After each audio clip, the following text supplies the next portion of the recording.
অনেক রাতে class shoot চলতেছে, কারণ তোমাদের রাজশাহী বিশ্ববিদ্যালয়ের পরীক্ষা একদম সামনে। তোমরা অনেকেই ভাইয়ার এসিএস ভার্সিটি ব্যাচের স্টুডেন্ট বা রোটোরিয়ামসি মেডিকেল ব্যাচের স্টুডেন্ট ছিলা, এবং সামনে রাজশাহী বিশ্ববিদ্যালয়ের পরীক্ষা দেবে। তোমাদের কথা ভেবে আমরা এই বায়োলজি ক্লাসটা শুট করতেছি। তো রাজশাহী বিশ্ববিদ্যালয়ে প্রত্যেক বছরই দেখা যায় যে প্রশ্ন রিপিট হয় এবং একই টপিক থেকে বারবার প্রশ্ন আসে। এই জন্যেই কোন টপিকগুলো একদমই না দেখে গেলে না, এবং সব প্রশ্নগুলো রিসেন্ট ইয়ারে বিগত বছর আসার প্রশ্নগুলো সব কিছুগুলো পারো কি না সেটা দেখার জন্যই কিন্তু মূলত এই লাইভ না, আসলে এই রেকর্ডেড ভিডিওটা তোমাদের জন্য বানাচ্ছে। এটা ইউটিউবে আপলোড হয়ে যাবে। 1 ঘন্টার মতো একটা ভিডিও হবে। এই সংক্ষিপ্ত ভিডিওটা তোমরা অবশ্যই পরীক্ষার হলে যাওয়ার আগে একবার দেখে যাওয়ার চেষ্টা করো, ঠিক আছে? তো রিজবি, ক্লাসটা শুরু করে দে, আমরা 1 মিনিট দেরি করব না। এক্স্যাক্টলি, ছোট্ট ভূমিকাতেই ক্লাস শুরু করব, কারণ আমাদের সময় খুব সংক্ষিপ্ত। আমরা যখন একটা প্রশ্ন নিয়ে আলোচনা করব, তার অপশনগুলো অ্যানালাইসিস করার চেষ্টা করব, পাশাপাশি কোন টপিক থেকে প্রশ্ন আসছে সেটা মাথার মধ্যে একটু খেলিয়ে ফেলবো, যে এই টপিক থেকে আর কি কি প্রশ্ন ছিল, বা এই টপিক আমার দুর্বলতা আছে কিনা নিজেকে প্রশ্ন করে ফেলবো, ঠিক আছে? তো চলো দেরি না করে আমরা প্রশ্ন সলভ করি। বাচ্চারা, এই প্রশ্নগুলো থেকেই কিন্তু কাছে পিছে প্রশ্ন চলে আসতে পারে। যেমন দেখো, এখানে অ্যাথেরোস্ক্লেরোসিস থেকে প্রশ্ন এসেছে। এর মধ্য দিয়ে তুমি কি বার্তা পাচ্ছ? যে রক্ত চ্যাপ্টারের লাস্টের দিকে যে টপিকগুলো আছে, ধরো হৃদরোগ শনাক্ত করার কিছু পরীক্ষা আছে, heart failure, heart attack, angioplasty, তারপর ধরো ওই কি বলা যায়, ওপেন হার্ট সার্জারি, এইসব টপিকই কিন্তু কম বেশি ইম্পর্টেন্ট। বেসিক প্রশ্নগুলো বুঝলেই তুমি অ্যান্সার করতে পারবা, এরকম আর কি। চলো দেখি, অ্যাথেরোস্ক্লেরোসিস এটা মানে কি? যখন তোমার ধমনীর গায়ে, ঠিক আছে, এই প্লাগ জমে জমে, অ্যাথেরোমেটাস প্লাগ জমে জমে ধমনীটা যখন এরকম শক্ত পুরু এবং এর মাঝখানের যে লুমেন এটা সরু হয়ে যাবে, তখন এটাকে তুমি বলতে পারো অ্যাথেরোস্ক্লেরোসিস। এটা একটা প্রক্রিয়া, তাই না? কিসের প্রক্রিয়া? ধমনীটার ভেতরের গায়ে প্লাগ জমে জমে, এটা হইতে পারে লিপিড জাতীয় বা অন্যান্য জিনিসপত্র জমে এটা শক্ত হয়ে যাবে, ফলে এটা লুমেনটা ছোট হয়ে যাবে, দিক দিয়ে রক্ত ফ্লো হইতে বাধা পাবে। তো এটার জন্য কোনটা সত্য নয় জানতে চেয়েছে, বলছে এখানে রক্তে চর্বির পরিমাণে অস্বাভাবিকতা। এটা তো সত্য, তো সত্য, কারণ চর্বি বেড়ে যায়, তখনই আসলে এই অ্যাথেরোমেটাস প্লাগটা জমে এবং অ্যাথেরোস্ক্লেরোসিস নামক এই সমস্যাটা তারা করে। স্ট্রোক করার প্রবণতা বেড়ে যেতে পারে, এটাও সত্য। স্ট্রোক হয় মস্তিষ্কে, এটা বোধহয় তোমরা সবাই জানো। তাহলে মস্তিষ্কের একটা ধমনীতে, ছোট বা বড় একটা, ছোট ধমনীতে মনে করো এরকম করে প্লাগ জমছে, অ্যাথেরোমেটাস প্লাগ জমে এটাকে অ্যাথেরোস্ক্লেরোসিস করছে, ধমনীটা এরকম শক্ত এবং সরু হয়ে গেছে। তাহলে রক্তগুলো কিন্তু মস্তিষ্কের ধরো কিছু নিউরনের কাছে আর পৌঁছাতে পারছে না, সেই নিউরনগুলো রক্তের অভাবে ধরো মরে গেল। এই ঘটনার নামই তো স্ট্রোক, তাই না? তাহলে এটার জন্য স্ট্রোক হতে পারে মস্তিষ্কে, ওকে ফাইন। উচ্চ রক্তচাপ হতে পারে, একদম ঠিক, এটার জন্য ব্লাড প্রেশার হাই হইতে পারে। যে লোকটা মোটা সোটা, চর্বির পরিমাণ বেশি, এই এরকম ব্লক হয়েছে তার হৃৎপিণ্ডে, তো তার হাই ব্লাড প্রেশার থাকবে, এটা খুবই কমন আর কি, বুঝছো? রক্তে সুগারের পরিমাণ কমে যেতে পারে, না সুগার বা চিনির সাথে এটার কোনো সম্পর্ক নেই। রক্তে সুগার বা চিনির পরিমাণ কমিয়ে দেয় একটা হরমোন আছে, এটার নাম হচ্ছে ইনসুলিন, ওকে? তো ইনসুলিনটাও খুব ইম্পর্টেন্ট, এটা প্যানক্রিয়াস বা অগ্নাশয় থেকে আসে। অগ্নাশয়ের কোন কোষ বলো? বিটা কোষ। না পারলে চান্স হবে জীবনেও না। তাহলে আমার আসলে উত্তর আমার কোনটা হচ্ছে বলো? আমার উত্তর হচ্ছে আলটিমেটলি এইটা। ডান। পরের প্রশ্নে যাই, চল। কোষের মস্তিষ্ক, খুব সোজা প্রশ্ন, এটা সবাই পারো, দেরি করার দরকার নেই। নিউক্লিয়াসকে কোষের মস্তিষ্ক বলে বা কোষের কেন্দ্রিকা বলে, তাই না? এই অপশনগুলো থেকে শিখি। লাইসোজোমকে কি বলবা? সুইসাইডাল স্কোয়াড, তাই না? কারণ ওর ভেতরে 40 থেকে 50 ধরনের হাইড্রোলাইটিক এনজাইম থাকে, যেটা দেশে নিজের কোষকেও নষ্ট করে দিতে পারে। নর্মালি করে না, কারণ এটা ঝিল্লিবদ্ধ থাকে। বাট যদি চূড়ান্ত অনাহারে থাকো, তুমি দুর্ভিক্ষে থাকো, তখন তোমার দেহের এত সব কোষকে খাবার যোগান তুমি দিতে পারছো না, তখন কোষগুলো রাগে দুঃখে অপমানে, যে আমার তো কোনো খাবারই আসতেছে না, আমি বেঁচে থেকে কি লাভ, আমি তো কোনো খাবারই পাচ্ছি না, বরং এই লোকটার জন্য বোঝা আমি। তখন তোমার কোষগুলো কি হয়? তাদের লাইসিজমগুলোকে ফাটাই দিয়ে কোষগুলো লাইসিসে নিজেই আত্মহত্যা করে, বুঝছো? এই জন্য এটাকে সুইসাইডাল স্কোয়াড বলি। আর এই কোষ এরকম করে মরে যাওয়ার ব্যাপারটা, বা লাইসোজোম যে কোষগুলোকে এরকম করে খেয়ে ফেলছে, এটাকে আমরা বলি অটোফেগি। তাহলে পরীক্ষাতে আসতে পারে অটোফেগি কে করে? তোমরা বলবো লাইসোজোম করে। পারক্সিজম থেকে যদি একটা কথা বলতে চাই, এখানে একটা এনজাইম থাকে যেটা খুব ইম্পর্টেন্ট, যার নাম হচ্ছে ক্যাটালেস, ওকে? ক্যাটালেস কি করে জানো? তোমার কোষে বা তোমার দেহে যদি হাইড্রোজেন পারক্সাইড জমে, এটা তোমার জন্য খুবই ক্ষতিকর। এটাকে ভেঙে সে ক্ষতিকর হাইড্রোজেন পারক্সাইডকে ভেঙে উপকারী বা ক্ষতিকর না এরকম পানি এবং অক্সিজেন বানায় ফেলে, বুঝছো? আচ্ছা, আর গ্লাইঅক্সিজম কাইন্ড অফ পারক্সিজমের মতো, যাই হোক এটা নিয়ে ডিটেলসে গেলাম না। অক্সিজেন সমৃদ্ধ রক্ত প্রবাহের সাথে হৃৎপিণ্ডের যে অংশ জড়িত নয়, বাচ্চারা আমি একটা মোটামুটি টাইপের হার্ট আঁকতেছি, তোমরা এখানে হাসাহাসি করবে না, হার্ট দিয়ে একটু বেশি চিকন হয়ে গেছে, what ever it is. So sorry, এইগুলো ধরো কপাটিকা। ওকে, আচ্ছা আচ্ছা, তাহলে এটা হচ্ছে আমাদের রাইট অ্যাট্রিয়াম, এটা হচ্ছে লেফট অ্যাট্রিয়াম। ওকে, এটা রাইট ভেন্ট্রিকাল, এটা লেফট ভেন্ট্রিকাল। সবসময় জানবা যে ডান পাশের হৃৎপিণ্ড কার্বন ডাইঅক্সাইড পূর্ণ রক্ত ধরে রাখে, তাই না? তাহলে ডান পাশটুকু কি বলো? ডান পাশটুকু হচ্ছে কার্বন ডাইঅক্সাইড পূর্ণ, আর বাম পাশটুকু হচ্ছে অক্সিজেন পূর্ণ। তাহলে এখানে অপশনে কি কি আছে? বাম ভেন্ট্রিকল, তো এটা তো অক্সিজেন পূর্ণ। বাম অ্যাট্রিয়াম অক্সিজেন পূর্ণ। বাইকাসপিড কপাটিকা, বানানে একটু ভুল হয়েছে, আশা করি তোমরা বুঝতে পারছো। বাইকাসপিড কপাটিকা কই থাকে রে? মনে রাখবা বাম পাশ, এটা ব দিয়ে, বাইকাসপিডও ব দিয়ে, তাহলে বাইকাসপিড কপাটিকা হচ্ছে বাম পাশে এইটা, তাই না? তো এটাও তো অক্সিজেন সমৃদ্ধই হলো, এই এই পাশেই পড়ায়, তাহলে উত্তর হবে ডান ভেন্ট্রিকল। একদম সোজা প্রশ্ন, সবাই পারবে আশা করি। সমাজ শ্বসন প্রক্রিয়ায় এক অণু গ্লুকোজের সম্পূর্ণ জারণের ফলে কতগুলো এটিপি পাবা? কতগুলো এটিপি? 36টা এটিপি। অপশনে যদি 36 না থেকে 38 থাকতো আমি ওইটাই দাগাইতাম, কেমন? আর যদি 38 36 দুইটাই থাকতো তাও আমি 36 দাগাইতাম। এবার ধরো আমি সবাদ না বলে বললাম অবাধ শ্বসনে, এটা আসলো ধরো এবারের পরীক্ষায়, তখন কয়টা দাগাবা? অবাধ শ্বসনে এটিপি পাও মাত্র 2টা। ওকে, ওয়ারেস সবাদ শ্বসনে 36টা। ইনসুলিনের পলিপেপটাইড চেইন সমূহ যুক্ত থাকে যে বন্ধনের মাধ্যমে? খুবই ট্রিকি একটা প্রশ্ন, যে কেউ এটা দেখে আবেগে উদ্বেলিত হয়ে এইটা পেপটাইড দাগায় ফেলতে পারে। কারণ ইনসুলিন আমরা জানি যে ছোট্ট একটা প্রোটিন, যেখানে অ্যামাইনো অ্যাসিড থাকে 51টা, তাই না? এবং তোমরা জানো যে অ্যামাইনো অ্যাসিড গুলো মিলে মিলেই কি তৈরি করে? একটা পলিপেপটাইড চেইন তৈরি করে, এবং প্রোটিন হচ্ছে একটা পলিপেপটাইড চেইন। এ এ মানে অ্যামাইনো অ্যাসিড। ওকে, তাহলে অ্যামাইনো অ্যাসিড গুলোর মধ্যে যে বন্ধন, এটার নাম কি বলো? এইটার নাম হচ্ছে পেপটাইড বন্ধন। ওকে, এইটা হচ্ছে তোমার পেপটাইড বন্ধন, কিন্তু এই বন্ধনটা না জানতে চাই নাই। এখানে বলছে ইনসুলিনের পলিপেপটাইড চেইন, ইনসুলিনের 2টা পলিপেপটাইড চেইন থাকে, এ আর বি, বুঝছো? 2টা পলিপেপটাইড চেইন থাকে, হচ্ছে এ, একটা হচ্ছে বি। ধরো এইটা একটা চেইন, হ্যাঁ এইটা একটা চেইন, এখানে অ্যামাইনো অ্যাসিড আছে মনে করো। প্রশ্ন আসছে এই 2টা পলিপেপটাইড চেইন কি দিয়ে যুক্ত থাকে? উত্তর হচ্ছে তারা ডাইসালফাইড বন্ড দিয়ে যুক্ত থাকে। ডাইসালফাইড বন্ড মানে বুঝতেছো? 2টা সালফার দিয়ে হওয়া বন্ড, ডাইসালফাইড বন্ডে যুক্ত থাকে। ইনসুলিন অণুতে মোট 3টা ডাইসালফাইড বন্ড থাকে, বুঝছো? এই শিকলগুলোর মধ্যে 2টা, আর এক মানে একটা শিকলের নাম হচ্ছে এ, একটার নাম হচ্ছে বি, বুঝছো? আর হচ্ছে এই শিকলের মধ্যেই থাকে আরেকটা। যাই হোক, এত ডিপ তো আসবে না, জাস্ট জেনে রাখো যে এরকম পলিপেপটাইডের 2টা চেইন থাকে ইনসুলিন অণুতে, এবং তারা ডাইসালফাইড বন্ড দিয়ে যুক্ত। কেমন? উত্তর হবে ঘ নাম্বারটা।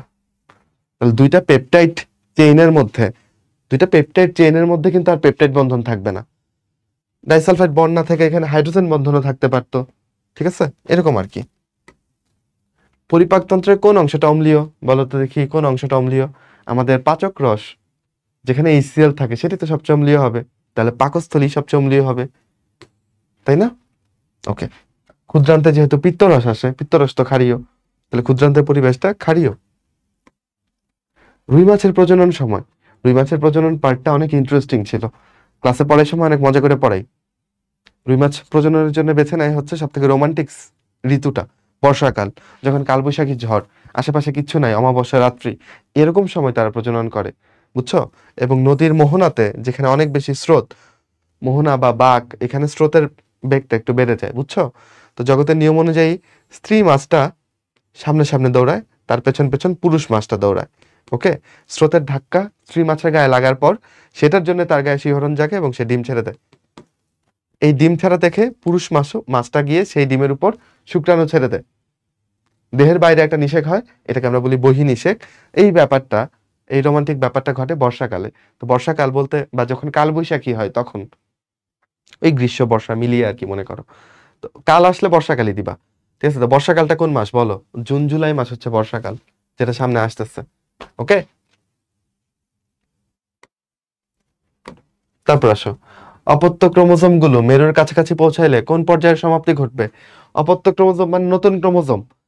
তো কোষ বিভাজনে তোমরা এরকম স্পিন্ডল তন্তু পড়ছো, তাই না?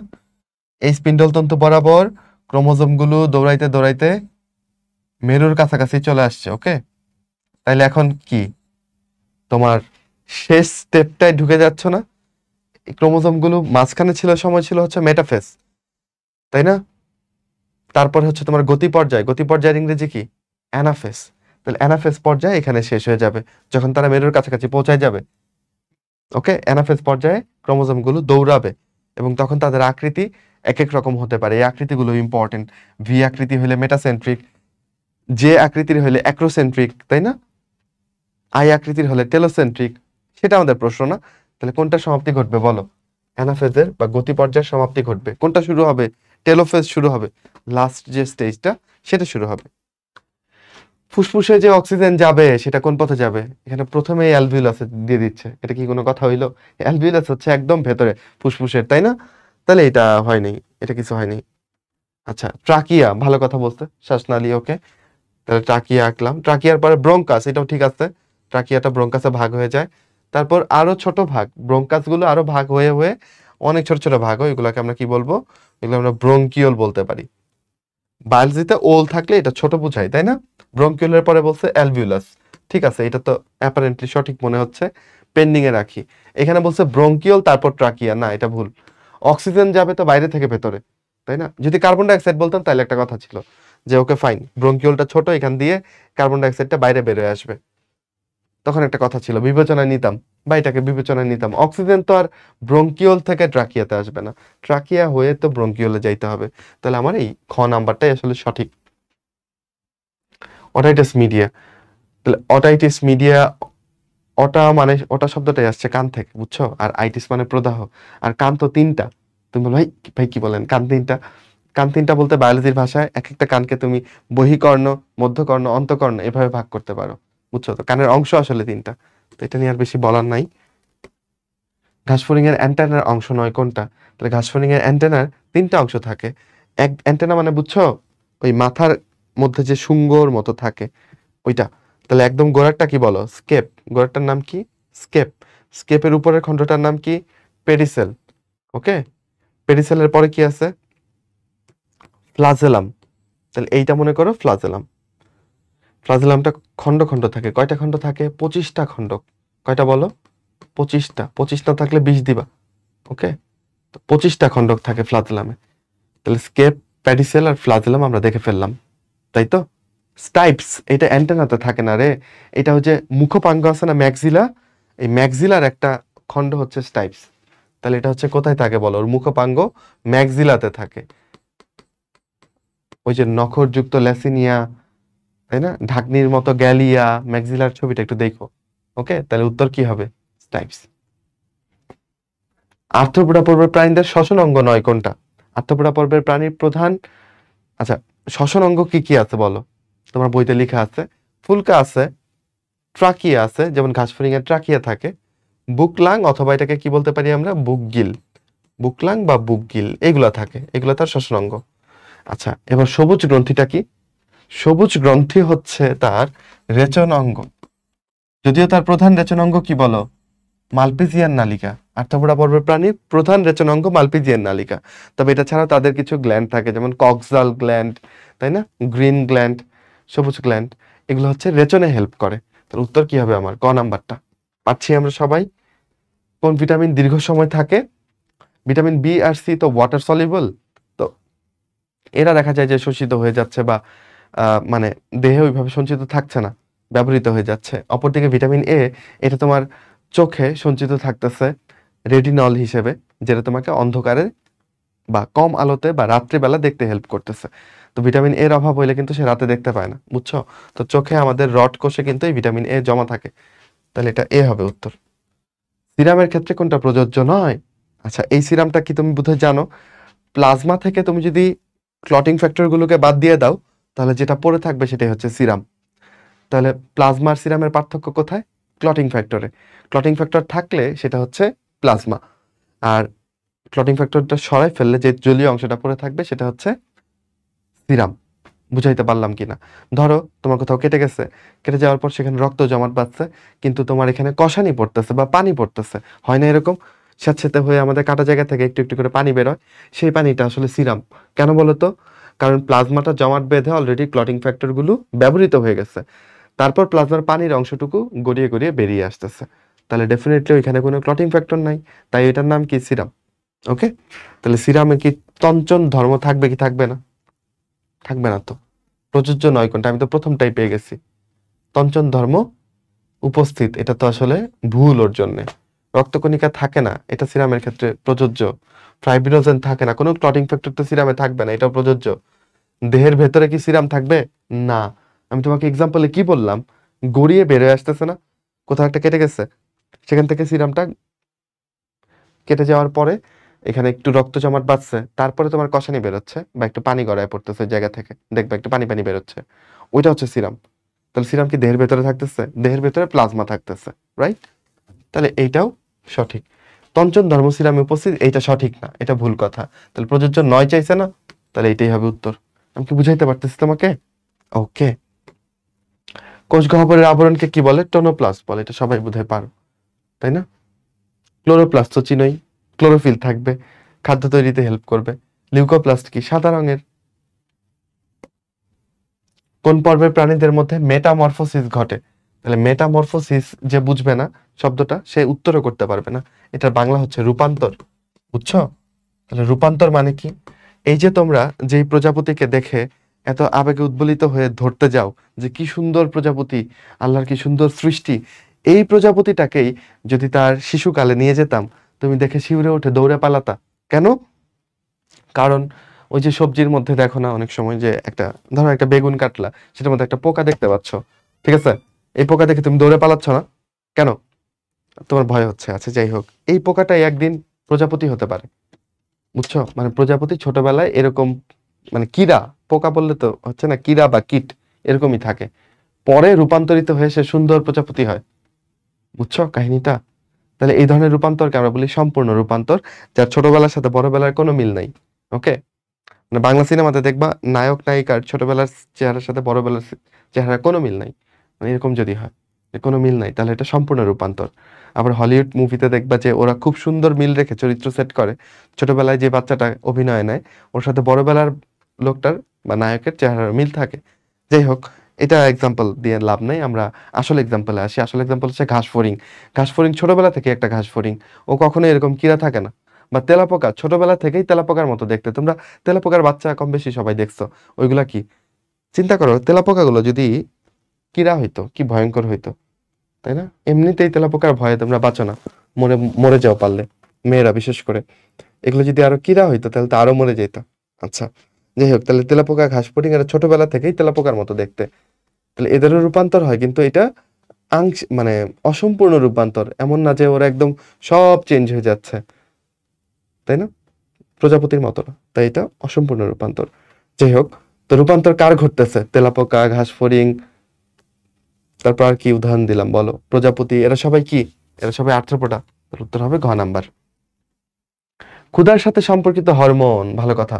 তাহলে বেশ কিছু হরমোনের নাম লেখা আছে বাচ্চারা, তোমার বইতে এই লাইনটা আছে যে ক্ষুধার সাথে সম্পর্কিত, মানে যখন তোমার খিদে লাগে, যেমন ধরো এই মুহূর্তে আমি যে তোমাকে পড়াচ্ছি, আমার রক্তে এখন এই গ্রেলিনের মাত্রা একটু বেড়ে গেছে, মনে হচ্ছে ইস, যদি তোমাদের পড়ানোর শেষে অন্তর ভাই যদি আমার জন্য একটা চিকেন গ্রিল নিয়ে আসতো খুবই ভালো হইতো, কিন্তু এত মধ্যরাতে এটা সম্ভব না। যাই হোক, তাহলে যখন আমাদের খিদে লাগে তখন আমাদের রক্তে গ্রেলিন নামক হরমোনের ঘনত্ব বেড়ে যায়। ওকে? আচ্ছা, এরপর যদি আমি খাবার খেয়ে ফেলি, তখন আমার একটা অনুভূতি আসে না যে ইস, অনেক খেয়ে ফেলছি, আর খাওয়া যাবে না, পেটটা ভরে গেছে, তৃপ্তি চলে আসছে, বা তোমরা অনেক সময় বলো মুখ মেরে আসছে, যে আর খাওয়া যাচ্ছে না। তো তখন আসলে আমাদের রক্তে প্যানক্রিয়াটিক পলিপেপটাইডের নাম শুনছো? যেটা প্যানক্রিয়াজের পিপি সেল বা গামা সেল থেকে আসে, প্যানক্রিয়াটিক পলিপেপটাইড, এইটা বেড়ে যায়। এটা বেড়ে গেলে তোমার এটা রক্তে যদি তোমার পিপি হরমোনটা বেড়ে যায়, প্যানক্রিয়াটিক পলিপেপটাইড হরমোন। ওকে? একটা আছে হচ্ছে প্যানক্রিয়াটিক, আরেকটা হচ্ছে পেপটাইড ওয়াই ওয়াই। তো এই দুইটা যদি রক্তে বেড়ে যায় তখন তোমার তৃপ্তি চলে আসবে, আর যদি গ্রিলিন বাড়ে তাহলে তখন তখন তখন তোমার খেতে ইচ্ছে করবে, বুঝছো? মিলবে না? বলো, গ্রিল খেতে ইচ্ছে করলে রক্তে ধরো গ্রিলিন বেড়ে যাচ্ছে, তো এটা ক্ষুধার সাথে সম্পর্কিত।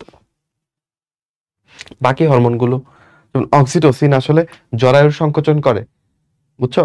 মা যখন ধরো উম, বাচ্চা প্রসব করে তখন তার জরায়ুর ভেতর তো বাচ্চাটা থাকে, জরায়ুকে সংকুচিত হইতে হেল্প করে, বাচ্চাটা বের হইতে হেল্প করে। আচ্ছা, প্রোল্যাকটিন এটা দুগ্ধ জাতীয় ব্যাপার সাথে, দুগ্ধ গ্রন্থি সক্রিয় করে, দুধ মাতৃদুগ্ধ নিঃসরণ করে, বুঝছো? তো এগুলা না, উত্তর তো আমরা জেনে গেলাম। কোনটা দানাবিহীন শ্বেত রক্তকণিকা? এটা একদম সোজা প্রশ্ন, অপশন না দিলেও আমি উত্তর দিয়ে ফেলতে পারতাম, বুঝছো? মানে না, অপশন অন্য অন্য প্রশ্ন, অপশন বলতেছি, আচ্ছা যাক হোয়াটএভার। দেখো এখানে দেখো দানাবিহীন বলছে না, তাহলে দেখো যাদের নাম শেষে ফিল আছে তাদের হচ্ছে দানা থাকবে, দানা থাকলেই তুমি ফিল করতে পারবা। ধরো আমার হাতের এখানে দানা দানা, তাহলে আমি ফিল করতে পারবো না ব্যাপারটা, বলো? তাহলে মনোসাইট, এখানে কোনো ফিল নাই, তাহলে এটা দানাও নাই। তাহলে মনোসাইট আর লিম্ফোসাইট হচ্ছে দানাবিহীন। অ্যালভিউলার থলিতে কি থাকে? খুব ভালো কথা। তাহলে আমাদের দুইটা ফুসফুস থাকে, এটা তো জানো নাকি? এটা একটা ফুসফুস, এটা মনে করো একটা ফুসফুস, রাইট? আচ্ছা, এখন এটার মধ্যে অ্যালভিউলাস আছে, অ্যালভিউলার থলি আছে, অনেক ছোট্ট কিন্তু এত বড় না, অনেক অনেক ছোট্ট। তো এটার মধ্যে কি থাকবে তোমার কি মনে হয়? এই ফুসফুসের এই থলির মধ্যে কি থাকবে? হরমোন থাকবে? হরমোন কি ফুসফুসের থলির মধ্যে থাকার জন্য আছে বডিতে? হরমোন তো রক্ত দিয়ে পরিবাহিত হয়, তাহলে এখানে থাকবে না। রক্ত থাকবে না, রক্ত থাকলে কি এটা বেলুনের মতো ফুলতে পারতো? আমাদের ফুসফুস পারতো না। এখানে আসলে কি থাকবে? বাতাস থাকবে। এই দেখো আমি এখন বাতাস নিয়ে আমরা অ্যালভিউলাস গুলোকে ফুলাইছি, আবার বাতাস বের করে দিলাম, অ্যালভিউলাস গুলো চুপসে গেল। চুপসে গেল বলতে একদম চুপসে যায় না, কিন্তু কিছু বাতাস থেকেই যায়, ওইটাকে আমরা বলি রেসিডুয়াল ভলিউম। যাই হোক, কোনটা বার্ড ফ্লু ভাইরাস? তাহলে এটা মেডিকেলেও আসছিল বেশ কয়েকবার। তো এখানে BN BF এইগুলো তো জীবনে হবে না, H আর N এটা দিয়ে, বুঝছো?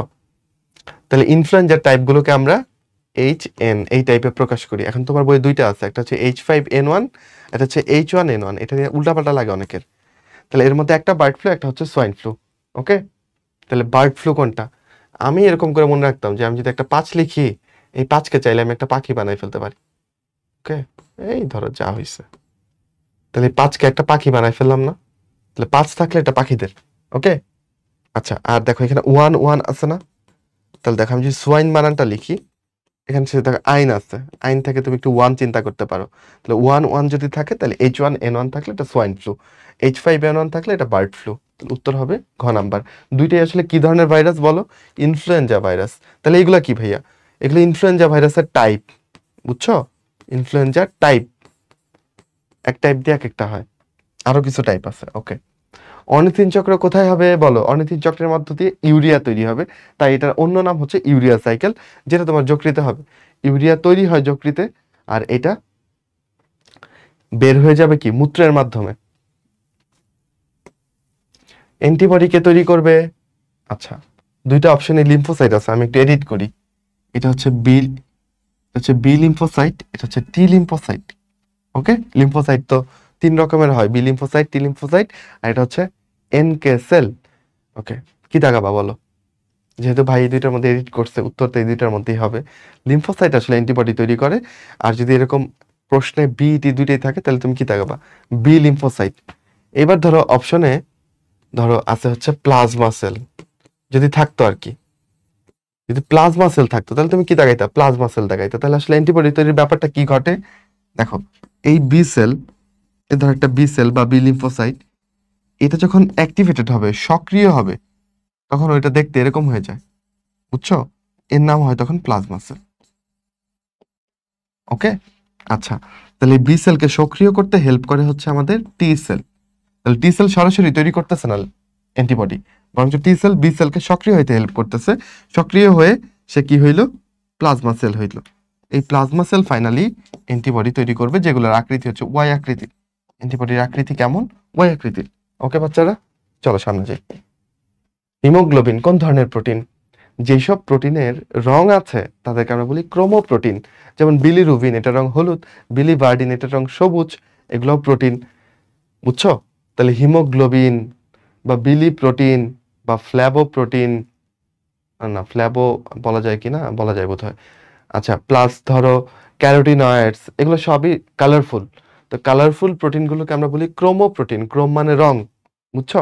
তাহলে এটার উত্তর হবে ক্রোমোপ্রোটিন। ঘাসফড়িং এর নিম্ফ কতবার খোলস পরিবর্তন করে পূর্ণাঙ্গ ঘাসফড়িং এ রূপান্তরিত হয়? তাহলে ঘাসফড়িং যখন একদম বাচ্চা থাকে, ঠিক আছে, ডিম ফুটে বেরোইছে, তখন এটাকে কি বলবা? নিম্ফ। তাহলে নিম্ফের এরকম কয়টা দশা হয়? নিম্ফ 1 2 3 4 5, ফাইনালি হচ্ছে সে পূর্ণাঙ্গ হয়। তাহলে প্রত্যেকবার নিম্ফ দশা শেষে সে একবার করে খোলস মোচন করে। তাহলে খোলস মোচন কয়বার করলো? 1 2 3 4 5। তাহলে 5টা খোলস মোচন করে সে কি হবে? পূর্ণাঙ্গ ঘাসফড়িং এ রূপান্তরিত হবে। কয়বার? 5 বার। কিন্তু অপশনে কি 5 আছে? নাই। তাহলে তোমার অপেক্ষাকৃত কাছাকাছি উত্তরটাই দাগাই দিয়ে আসতে হবে, ব্ল্যাঙ্ক না রেখে। তো এই প্রশ্নের বিচারে আমি আসলে 4 দাগাইলাম, কিন্তু অপশনে 5 থাকলে উত্তর কি দাগাতাম? 5 দাগাতাম। ওকে? আচ্ছা। এগুলো সবই কিন্তু রাজশাহী ইউনিভার্সিটির প্রশ্ন। জিনতত্ত্বের প্রশ্ন, মাসকুলার ডিস্ট্রফি কি? খুব ডিপ না কিন্তু প্রশ্নটা। এটা কি ধরনের অসুখ তোমার কাছে জানতে চাইছে। সমগ্র দেহে ঘন লোমের উপস্থিতি, এটাকে কি বলি জানো? হাইপার ট্রাইকোসিস। হাইপার ট্রাইকোসিস। সারা দেহে ঘন লোম থাকবে। হাইপার মানে বেশি, ট্রাইকোম মানে হচ্ছে লোম, আর সিস মানে প্রক্রিয়া। আচ্ছা, অস্বাভাবিক মূত্রত্যাগকে আমরা কি বলবো? Diabetes insipidus. ডায়াবেটিস ডায়াবেটিস বলছি, ডায়াবেটিস ডায়াবেটিস ইনসিপিডাস। ওকে? অস্বাভাবিক মূত্রত্যাগ। আচ্ছা, পুরুষ ধীরে ধীরে স্ত্রীতে পরিণত হয়ে গেলে এটা কি বলবো? Testicular feminization. Testicular feminization. Okay? Testicle মানে হচ্ছে শুক্রাশয়। শুক্রাশয়গুলো আস্তে আস্তে ছোট হয়ে আসবে, ওইগুলো আস্তে আস্তে অকার্যকর হয়ে যাবে, তার মধ্যে একটা পুরুষের মধ্যে ফিমেল বৈশিষ্ট্যগুলো ফুটে উঠবে, তখন এটাকে টেস্টিকুলার ফেমিনাইজেশন বলবা। ওকে? আচ্ছা, তো এগুলোতে একটাও না মাসকুলার ডিস্ট্রফি। মাসকুলার ডিস্ট্রফিতে কি হয়? এটা একটা পেশির রোগ, তাই না? পেশিগুলো অকার্যকর থাকে, তাহলে এটা একটা দুর্লভ জিন ঘটিত অসুখ। এটাই হবে সঠিক উত্তর। রুই মাছের একটা ধমনী, তার নাম সাবক্লিভিয়ান ধমনী, সে কোথায় রক্ত সরবরাহ করে? আচ্ছা, যকৃত করলে সে হেপাটিক ধমনী হইতো। পাকস্থলীতে করলে তোমার বইতে নাই, বাট এটা ধরো মেসেন্টারিক ধমনী বা গ্যাস্ট্রিক ধমনী এরকম বলতে পারো। অগ্নাশয়ে প্যানক্রিয়াটিক ধমনী করবে। এখানে বয়স্ক পাকনা উঠছে, আসলে এটা কি বলো? এটা আসলে বক্ষ পাকনা, বক্ষ পাকনা, তাই না? উত্তর হবে বক্ষ পাকনা। ওকে? তাহলে বক্ষ পাকনা এলাকাতেই সাবক্লিভিয়ান ধমনী রক্ত সরবরাহ করে। আমাদেরও সাবক্লিভিয়ান ধমনী থাকে, কোনটা জানো? এই যে এখানে আমাদের সাবক্লিভিয়ান ধমনী হচ্ছে আমাদের কাঁধে রক্ত নিয়ে যায়, ঠিক আছে? কাঁধে, বাহুতে। তো ওদের তো আর কাঁধ বাহু এরকম নাই, ওদের এখানে বক্ষে কি থাকে? বক্ষ পাকনা থাকে না রুই মাছের? তো ওইখানে রক্ত নিয়ে যাবে সাবক্লিভিয়ান ধমনী। ভাইরাস শব্দের অর্থ কি? এটা দেখে কেউ কেউ অকোষীয় জীব দাগাই ফেলতে পারো, যে ভাইরাস যেহেতু কোনো কোষ নাই, ঠিক আছে? কিন্তু এটার একদম আক্ষরিক অর্থ চেয়েছে, তোমার বইতে কিন্তু লেখা আছে যে ভাইরাস শব্দের অর্থ হচ্ছে বিষ। এটাই জানতে চাইছে, অর্থ জানতে চাইছে। পিত্তরসের উপাদান 9 কোনটা? সোডিয়াম টরোকোলেট, সোডিয়াম গ্লাইকোকোলেট, তাই না? পটাশিয়াম টরোকোলেট, পটাশিয়াম গ্লাইকোকোলেট, এগুলো হচ্ছে পিত্ত লবণ, টরোকোলেট, গ্লাইকোকোলেট। ওকে? তাহলে এগুলো পিত্তরসে থাকবে। HCl, ওমা, HCl তো পিত্তরসে থাকবে না, পিত্তরস তো ক্ষারীয়, তাই না? HCl থাকবে হচ্ছে পাকস্থলীতে, তাহলে এটাই উপাদান নয়, পেয়ে গেছি আমরা। পানি তো থাকবেই, ঠিক আছে? বিলিরুবিন, পিত্তের মাধ্যমে বিলিরুবিন বের হয়ে যায়, বুঝছো? এই জন্য পিত্তরসের রং কেমন হয়? হলদে হয়। তোমাদের আশেপাশে কারো যদি গল ব্লাডার অপারেশন হয়ে থাকে, অপারেশনের পরে যদি গল ব্লাডারের ছবিটা দেখে থাকো, মানে ওইখানে দেখবা যে পিত্ত পরে আছে এবং এটা হালকা হলুদ রঙের, তাই না? বা একটু সবুজাভ হলুদ রঙের, কারণ বিলিরুবিন থাকে পিত্তরসে। বৃহদন্ত্রে কোনটা সংঘটিত হয় না? খনিজ লবণ শোষণ হয়, পানীয় শোষণ হয়, যদিও এগুলা মানে ম্যাক্সিমাম শোষণটা ক্ষুদ্রান্তে হয়, কিন্তু এগুলো হয়। ভাঙাভাঙির কোনো কাজ বৃহদন্ত্রে হয় না। বৃহদন্ত্রে কোনো এনজাইম দিয়ে খাবার টাবার ভাঙা হয় না। বৃহদন্ত্র যেটুকু কাজ করে সেটা হচ্ছে মানে সঞ্চয় করে রাখা জিনিসপত্র আর শোষণ করা। এখানে ভাঙাভাঙি হয় না, ভাঙাভাঙি ক্ষুদ্রান্তে হয়। তাহলে এটা সংগঠিত প্রোটিন জাতীয় খাদ্য ভাঙে, এটা সত্য না। ভিটামিন তৈরি ও শোষণ, ঠিক বলছে, ভিটামিন B12, হ্যাঁ, এটা শোষণ করে হচ্ছে বৃহদন্ত্র। পত্রতন্ত্র খোলা এবং বন্ধ হওয়াতে কোন আলো মুখ্য ভূমিকা পালন করে? 2বার সবুজ আলো আসছে, একবার হলুদ আলো, একবার কোনোটাই নেই। তাহলে আমি তো এখানে কোনোটাই না দাগাবো, কারণ সঠিক উত্তর কি বলো? নীল আলো। ব্লু লাইট পত্রতন্ত্র খোলাতে উদ্দীপ্ত করে, নীল আলো। আর প্রস্বেদনের পরপরই কোন টপিক আছে তোমার বইতে? শালক সংশ্লেষণ। সেই শালক সংশ্লেষণে ভূমিকা পালন করবে হচ্ছে লাল আলো, বুঝছো? প্রস্বেদন নীল আলো, শালক সংশ্লেষণ লাল আলো। আর যদি বলে যে শালক সংশ্লেষণের কার্যকর বর্ণালী কোনটা? বর্ণালী বললে অনেকগুলা রং, বুঝছো? একক আলো বললে শালক সংশ্লেষণের জন্য লাল। যদি বর্ণালী বলে তাহলে তুমি বলবা বেনি কলা, বেগুনি, নীল, কমলা, লাল। এই 4টা আলোতে শালক সংশ্লেষণ বেশি হয় বা এগুলো বেশি ব্যবহৃত হয়। আমাদের এখানে চাইছে পত্ররন্ধ্র খোলা বন্ধ হওয়া, মানে এটা কি আসলে? প্রস্বেদন। পত্ররন্ধ্র খোলা বন্ধ হইলে এটার মধ্যে দিয়ে কি জলীয় বাষ্প বেরোয় যাবে, তাই না? প্রশোধনকে ত্বরান্বিত করে হচ্ছে নীল আলো, উত্তর হবে নীল। এনজিওপ্লাস্টির প্রকারভেদ 9 কোনটা? করোনারি স্টেন্টিং, যেটাকে রিং পরানো বলি, তামিম ইকবালের কয়েকদিন আগে হলো, তাই না? বেলুন এনজিওপ্লাস্টি, এটাও আছে। করোনারি অ্যাথেরেক্টমি, এটাও আছে। তারপর হচ্ছে এটা লেজার দিয়ে এনজিওপ্লাস্টি আছে, তাই না? কিন্তু করোনারি আর্টারি বাইপাস গ্রাফটিং, এটা একটা বাইপাস সার্জারি, এটা একটা ওপেন হার্ট সার্জারি, যেখানে পা থেকে একটা শিরা কেটে নিয়ে, ঠিক আছে, পা থেকে একটা শিরা কেটে নিয়ে এটা হার্টে বসিয়ে দিচ্ছে, একটা বাইপাস রাস্তা করে দিচ্ছে। তোমার শহরের মধ্য দিয়ে আগে ধরো ট্রাক যাইতো, বাস যাইতো, শহরে অনেক জ্যাম হইতো, পরে শহরের বাইরে দিয়ে একটা বাইপাস রাস্তা করে দিচ্ছে। এখন আর ট্রাক বাসগুলো শহরে ঢুকে না, তাই জ্যামও হয় না। তো কার্ডিয়াক সার্জনও একই কাজ করেন, বুঝছো? মনে করো এটা হৃৎপিণ্ড, তাহলে এইখানে মনে করো একটা এই কর্নারি ধমনীতে তোমার ব্লক ছিল, ঠিক আছে? উনি এখন কি করলো, উনি একটা শিরা নিচ্ছে তোমার, ওইটা তোমার অ্যাওয়ার্টা থেকে ধরো রাস্তা করে এখানে লাগাই দিচ্ছে। এখন যে রক্ত আগে এই জায়গায় আসতেছিল না, নতুন রাস্তা পেয়ে এখন রক্ত আসবে না? আসবে। এই জায়গার টিস্যুগুলো অক্সিজেন পাবে, নো টেনশন। ওকে, তাহলে এই বাইপাস গ্রাফটিং করতে গেলে আমাদেরকে আসলে ওপেন হার্ট করতে হয়, এটা এনজিওপ্লাস্টি করে হয় না। ওকে, তাহলে এটা হবে, এটা প্রকারভেদ না। ফ্যাগোসাইটোসিস প্রক্রিয়া কে করে বলো? M R N. ফ্যাগোসাইটোসিস করবে হচ্ছে কে? M R N. এম দিয়ে হচ্ছে মনোসাইট বা ম্যাক্রোফেজ, যাই বলো, মনোসাইটটাই ম্যাক্রোফেজ তৈরি করে, আর এন দিয়ে হচ্ছে নিউট্রোফিল। ওকে, এম এন দুইজন হচ্ছে ফ্যাগোসাইটোসিস করবে। ডান। চলো, মানব কঙ্কালতন্ত্র অংশ 9 কোনটা? ক্ল্যাভিকল আমাদের একটা হাড্ডি, স্ক্যাপুলা আমাদের একটা হাড্ডি, এই যে এটা হচ্ছে ক্ল্যাভিকল, তাই না? আর পিঠেরটা হচ্ছে স্ক্যাপুলা। ফ্যালাঞ্জেস চিনো সবাই, আঙুলের এই গিটগুলো। বান্ডেল অফ হিস, এই পেয়ে গেছি। বান্ডেল অফ হিস কি কঙ্কালতন্ত্রে থাকবে বলো? এটা তো হৃৎপিণ্ডের জাংশনাল টিস্যু, যেটা দিয়ে হৃৎপিণ্ডের এই যে কি বলা যায় এটাকে, অ্যাকশন পটেনশিয়ালটা যেটা দিয়ে যাবে, যেটার জন্য হৃৎপিণ্ড পাম্প করবে, তাই না? প্রথমে থাকবে হচ্ছে এসএএন এর মধ্যে প্রথম হৃদ উদ্দীপনাটা তৈরি হবে, এখান থেকে যাবে এভিএন, এখান থেকে কই যাবে? Bundle of His. Bundle of হিসের পরে কই যাবে? মায়োকার্ডিয়াম, মানে কি হৃৎপিণ্ডের সব পেশিতে, সরি, মায়োকার্ডিয়াম। ওকে, আচ্ছা, তাহলে উত্তর হবে বান্ডেল অফ হিস। রক্তে অনুচক্রিকা কমে গেলে, যে কোনো কিছু কমে গেলে এটাকে পেনিয়া বলি, বুঝছো? যেমন ধরো যদি তোমার শ্বেত রক্তকণিকা কমে যায়, তাহলে এটাকে আমরা বলবো লিউকোপেনিয়া। আর যদি বেড়ে যায় তাহলে কি বলবো? তাহলে বলবো লিউকোসাইটোসিস। একইভাবে তোমার যদি অনুচক্রিকা বেড়ে যায়, সেটাকে আমরা বলবো থ্রম্বোসাইটোসিস। আর যদি অনুচক্রিকা কমে যায়, সেটাকে বলবো থ্রম্বোসাইটোপেনিয়া। ওকে, তাহলে আমি এসিএস এর ভার্সিটি ব্যাচে রক্ত ক্লাস নিয়েছিলাম, আমার সবগুলো প্রশ্নই কমন পড়তেছে। এসিএস ভার্সিটি ব্যাচে যা যা পড়াইছি এখান থেকে কিছুই রাজশাহী ইউনিভার্সিটি কোনো কিছু বাদ যাচ্ছে না, যদিও আমি এখানে যে স্পেসিফিকলি রাজশাহী ইউনিভার্সিটির জন্য পড়িয়েছি এমন না, তাই না? তাই যারা ভালো মতো ক্লাসগুলো করছিলা তাদেরকে অভিনন্দন, আশা করি ক্লাসের পড়া খুব কাজে লাগবে।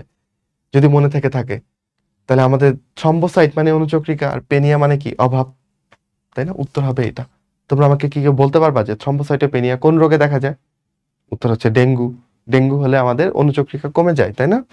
অ্যানিমিয়া কাকে বলবো বলো? অ্যানিমিয়া যখন তোমার আরবিসি কমে যাবে, লোহিত রক্তকণিকা কমে গেলে অ্যানিমিয়া। লিউকোপেনিয়া মানে কি বলো? ডব্লিউবিসি কমে যাবে। আচ্ছা, এটা কি? এটা বানান ভুল আসছে, বাদ দাও। কার্বোহাইড্রেট ফ্যাক্টরি কাকে বলবা? গলগি বডিসকে বলে। গলগি বডিসের অনেক নাম, এটাকে প্যাকেজিং সেন্টারে বলা হয় গলগি বডিসকে, তাই না? আরো কি কি বলে বলো? কোষের ট্রাফিক পুলিশ বলে, আরো কত কিছু বলে, ডিকটায়োসোম, ইডিওসোম, তাই না? গলগি অ্যাপারেটাস, ওর নামের অভাব নেই। অঙ্ক নাকি? না, সোজা অঙ্ক। প্রতি মিনিটে 40 বার না, আসলে এটা ছিল হচ্ছে 80 বার, বুঝছো? 80 বার হার্টবিট হচ্ছে, তার কার্ডিয়াক চক্রের সময়কাল কত লাগবে? একটা বিট হইতে যত সময় লাগে সেটাই তার কার্ডিয়াক চক্রের বা হৃদচক্রের সময়। তাহলে একটা বিটের জন্য সময় বের করতে তুমি ঐকিক নিয়ম করে ফেলতে পারো। কিরকম ভাই? যেমন তোমার কি ঐকিক নিয়ম করবা বলো? যে 80টা বিট হইতে কত লাগে বলো? 60 সেকেন্ড। একটা বিট হইতে কত লাগবে? 60/80, তাই না? আর 60/80 এটাই বের করলেই হয়ে যাবে। একটা বিট কত সেকেন্ড? তাহলে 60/80 যদি করো উত্তর কত আসতে পারে? এগুলো আসবে না আসলে, এগুলো আসবে না, বুঝছো? তো চলো আমরা হিসাব করি। তাহলে আমরা আসলে 8 দিয়ে 6কে ভাগ করলেই হয়ে যাচ্ছে, তাই তো? তা যাচ্ছে না, তাই দশমিক দিব। দশমিক দিয়ে এখানে শূন্য বসাইতে পারবো। ওকে, তাহলে 7 8 56, 7 বসাইলাম, 56। ওকে, কত বেরোবে বলো? 4। এখানে একটা শূন্য দিতে পারবা? 5। তাহলে উত্তর কত হবে বলো? 0.75 সেকেন্ড। কেউ যদি নর্মালি কার্ডিয়াক সাইকেলের সময় কত বলো? নর্মালি কার্ডিয়াক সাইকেলের সময় 0.8 সেকেন্ড। তো কেউ যদি 0.8 দেখে ডিরেক্ট দাগায় ফেলো, সে কিন্তু ভুল খাবা। কারণ এখানে 80 বার হার্টবিটের কথা বলছে, আর তোমার বইতে গড়ে কত ধরে নিচ্ছে হার্টবিট? 75টা। তাই ওইটার উত্তর আসছিল 0.8। এখানে তো 75 না, এখানে হার্টবিট কত? 80টা মিনিটে। তাই উত্তর হবে কত? এটা, বুঝছো? মাথায় রেখো। করোনারি ধমনী সংকীর্ণ হয়ে গেছে, অক্সিজেন সরবরাহ বাধাগ্রস্ত হচ্ছে, এই অবস্থাকে আমরা কি বলি? এটাকে আমরা বলি ইস্কেমিয়া। তাহলে কোথাও যদি অক্সিজেনের অভাব হয়, ব্লাড সাপ্লাই এর অভাবে অক্সিজেন পৌঁছাচ্ছে না, এরকম কন্ডিশনকে আমরা বলবো ইস্কেমিয়া। আর এটার আলটিমেট পরিণতি কি? কিছু কোষকে তুমি কখনোই অক্সিজেন দিচ্ছ না, তাহলে ওরা কি বাঁচতে পারবে? ওরা কি এটিপি তৈরি করতে পারবে অক্সিজেন ছাড়া? অল্প কিছুক্ষণ হয়তো অবাধ শোষণ করার চেষ্টা করতে পারে, কিন্তু আলটিমেটলি তো ওরা মরে যাবে। তাহলে যদি এই ইস্কেমিয়া হয়ে কোনো কোষ মরে যায়, তখন এটাকে বলবা ইনফ্রাকশন। ইনফার্কশন। তাহলে প্রথমে ইস্কেমিয়া হবে, ইস্কেমিয়া থেকে যদি কোষ মরে যায়, তাহলে ওইগুলাকে কি বলবো? ইনফ্রাকশন। যেমন MI মানে কি? Myocardial infraction. তাহলে প্রথমে হৃৎপিণ্ডের কোষগুলো রক্ত পাচ্ছে না, হৃৎপিণ্ডের পেশিটা রক্ত পাচ্ছে না, এটা হচ্ছে ইস্কেমিয়া। এই রক্তের অভাবে, অক্সিজেনের অভাবে পেশিগুলো মরে গেল, এটা হচ্ছে ইনফ্রাকশন বা মায়োকার্ডিয়াল ইনফ্রাকশন। ওকে, আচ্ছা, অ্যানিমিয়া তো জানোই, আরবিসি কমে গেলে। অ্যারিথমিয়া কি? অ্যারিথমিয়া হচ্ছে যেখানে তোমার কি বলো, মানে এ মানে কি? নাই। আর রিদম মানে কি? রিদম মানে ছন্দ। তাহলে তোমার হার্ট যে বিট করতেছে, এখানে কোনো ছন্দ নাই, মানে কি? অনিয়ন্ত্রিত হার্টবিট। এক এক সময় এক এক রকম হার্টবিট। বা ধরো আমার নর্মালি হার্টবিট কত হওয়ার কথা? আমার নর্মাল হার্টবিট হওয়ার কথা 60 থেকে 90 বার, এর মাঝখানেই। কিন্তু ধরো এখন যদি আমার সামনে একটা বাঘ, রয়্যাল বেঙ্গল টাইগার লাফ দিয়ে এসে পড়ে, আমার হার্টবিট হয়ে যাবে, এখন আমার হার্টবিট কত? এই ধরো আমার হার্টবিট আমার ঘড়িতে দেখাচ্ছে 82, কারণ আমি নর্মালি এখন স্বাভাবিক অবস্থায় আছি। বাট আমি যদি দৌড়াই বা আমি যদি ভয় পেয়ে যাই, তখন কিন্তু আমার হার্টবিট অনেক বেড়ে যায়। এইটাও নর্মাল। কিন্তু ধরো এই নর্মাল অবস্থাতে আমি কিছুই করতেছি না, বাট আমার হার্টবিট অনেক বেশি থাকতেছে, ঠিক আছে, বা অনেক কম থাকতেছে, এগুলোকে তুমি অ্যারিথমিয়া বলতে পারো। তাহলে অ্যারিথমিয়া হলে কি হয় বলো? 1 মিনিটে কয়টা হার্টবিট করবে, এটার কোনো রিদম থাকে না, বুঝছো? উল্টাপাল্টা হার্টবিট হয়। ওকে, অজৈব উপাদান কোনটা জানতে চাইছে। অ্যালবুমিন, এটা একটা প্রোটিন, এটা জৈব উপাদান। বিলিরুবিনও জৈব উপাদান। ইমিউনোগ্লোবুলিন, এগুলো জৈব উপাদান। আয়োডিন, একটা আয়োডিন কি বলো? আয়োডিন জাস্ট একটা মৌল, তাই না? তাহলে এটা একটা অজৈব উপাদান। তাহলে এটা কিন্তু একটা ছক ছিল, মনে পড়ে? রক্ত চ্যাপ্টারে একটা ছক, জৈব অজৈব উপাদান, প্লাজমা, রক্তরস ভাগ করা ছিল, যে ওই যে রক্তকণিকা, ওই ছক থেকে দিছে কিন্তু প্রশ্নটা। কোনটা রেস্ট্রিকশন এনজাইম নয়? ঢাবি দেওয়া ছিল প্রশ্নটা। ইকো আরআই, ব্যাম HI, মানে HI মানে H1 আসলে, আর হচ্ছে হিন্ট 3। এই তিনটাই ছিল রেস্ট্রিকশন এনজাইম হিসেবে। DNS1 এটা ছিল না আসলে, বুঝছো? তোমার বইতে এই নামটা ছিল না। রক্তের আয়তন বৃদ্ধি হয়ে যাচ্ছে, এর ফলে রক্তচাপ বৃদ্ধি পাচ্ছে। এই কাজটা কে করে? ভেসোপ্রেসিন, যার আরেক নাম হচ্ছে ADH।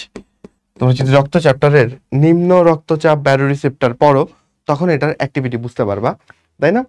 নিম্ন রক্তচাপ ব্যারোরিসেপ্টরে কি ছিল বলতো?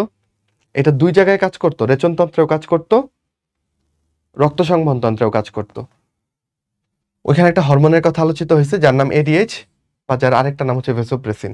যখন সে কিডনিতে কাজ করবে, ঠিক আছে, এবং কিডনি থেকে কি করবে বলো? পানি শোষণ বাড়ায়, পানি পুনঃশোষণ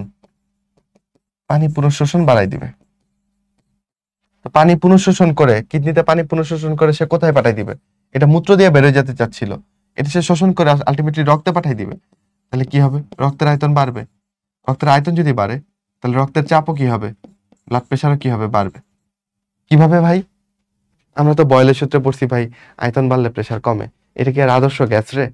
আর আদর্শ গ্যাস বা বয়েলের সূত্রে তুমি পড়ছো যে গ্যাসের পরিমাণ নির্দিষ্ট থাকবে। তুমি কি রক্তের পরিমাণ নির্দিষ্ট রাখতেছো? না, এর পরিমাণ তো বাড়তেছে, তাই ওর আয়তনও বাড়তেছে। আর আদর্শ গ্যাসের ক্ষেত্রে গ্যাসের ভর নির্দিষ্ট রেখে কিন্তু আয়তন বাড়াচ্ছিলা, এখানে তো সেটা না।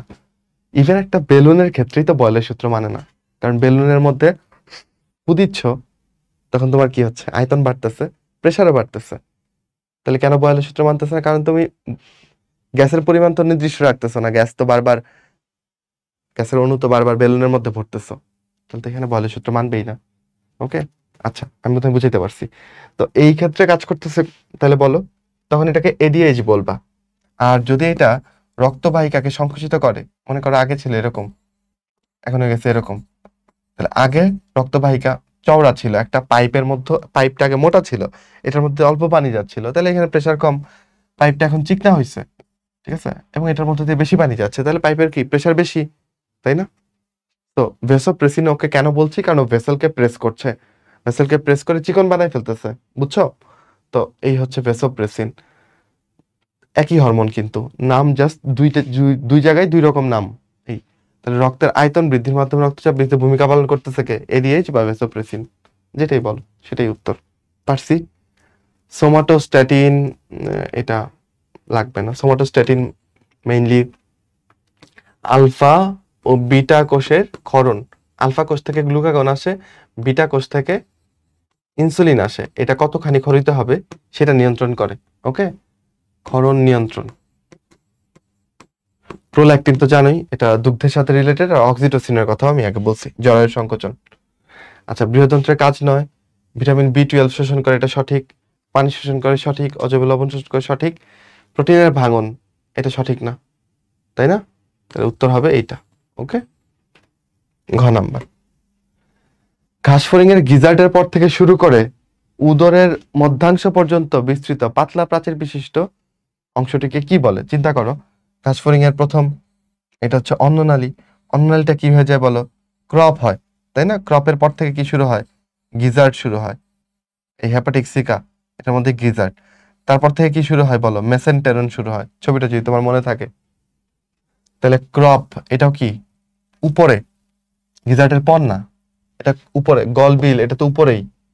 গ্রাসনালী বা অন্ননালী, এটাও তো গিজার্ডের উপরেই, গিজার্ড হচ্ছে এইখানে। তাহলে গিজার্ডের পর থেকে উত্তর কি হবে? মেসেন্টেরন। আর মেসেন্টেরনের পর্দাটা, ভেতর দিকে যে পর্দা থাকে, এটার নাম হচ্ছে পেরিট্রফিক পর্দা। পেরিট্রফিক পর্দা থাকে। কেন? কেন কাইটিন থাকে না? ওর সব জায়গায় তো কাইটিন দিয়ে আবৃত, ভেতরে, মানে ওর পৌষ্টিকতন্ত্রের ভেতরের আবরণটা সব জায়গায় কাইটিন দিয়ে আবৃত, কিন্তু মেসেন্টেরনটা কেন পেরিট্রফিক পর্দা? কারণ মেসেন্টেরন দিয়ে ও কি করে? শোষণ করে। তাই এখানে পাতলা পর্দা লাগবে, কাইটিন দিয়ে দিলে সে শোষণ করতে পারতো না। নিউক্লিয়াস পুনর্গঠন অঞ্চলকে কি বলে? ওকে, তোমরা একটা ক্রোমোজোম তুমি যদি দেখো, ধর এটা একটা ক্রোমোজোম, ওকে, তাহলে এরকম ক্রোমোজোমের সাথে আবার একটা স্যাটেলাইট থাকতে পারে। এখানে যে কুঞ্চনটা থাকবে, এটাকে আমরা কি বলি? এটাকে আমরা বলি গৌণ কুঞ্চন। ওকে, এটি হচ্ছে তোমার গৌণ কুঞ্চন। তাহলে এই গৌণ কুঞ্চন থেকেই নিউক্লিওলাস পুনর্গঠিত হবে। যখন কোষ বিভাজন হয়, তখন ক্রোমোজোম গুলো দেখতে এরকম হয়, তখন কি থাকে না? নিউক্লিওলাস থাকে না। কোষ বিভাজন শেষ, বুঝছো? কোষ বিভাজন শেষ, কোষটা মনে করো এখন ইন্টারফেস দশায় আছে, তখন ক্রোমোজোমটা কেমন হয়ে যায়? এরকম পেঁচানো ক্রোমাটিন তন্তু হয়ে যায় না? বলো, তখন এদের এই স্যাটেলাইটের প্রান্তগুলো মিলে মিলে কি তৈরি করবে? নিউক্লিওলাস তৈরি করবে। মানে এই গৌণ কুঞ্চনটা। মুখ্য কুঞ্চন কোনটা? মুখ্য কুঞ্চন হচ্ছে এইটা, সেন্ট্রোমিয়ারের এখানে যে কুঞ্চনটা। ওকে, হ্যামস্ট্রিং পেশি। হ্যামস্ট্রিং পেশি চিনো? অনেক সময় প্লেয়ারদের হ্যামস্ট্রিং ইনজুরি হয়, তখন ওরা পায়ের উরুর এই পেছন দিকটাতে ধরে এবং পাটা খসে খসে যায়, কারণ এই পাটা বাঁকাইতে পারে না সে। কেন? কারণ হ্যামস্ট্রিং পেশি হচ্ছে বক্রীকরণ পেশি। এই যে আমরা চাইলেই পাটা বাঁকাইতে পারি, ঠিক আছে, আমি জানি না এটা শোভন হবে কিনা, তবে দেখো আমি পা বাঁকায় একদম অনেক উপরে তুলে ফেলছি। কিভাবে পারলাম? কারণ আমার হ্যামস্ট্রিং পেশি আমাকে হেল্প করছে। এখন যদি আমার হ্যামস্ট্রিং ইনজুরি হয়, আমি কি পা বাঁকাইতে পারবো? পারবো না।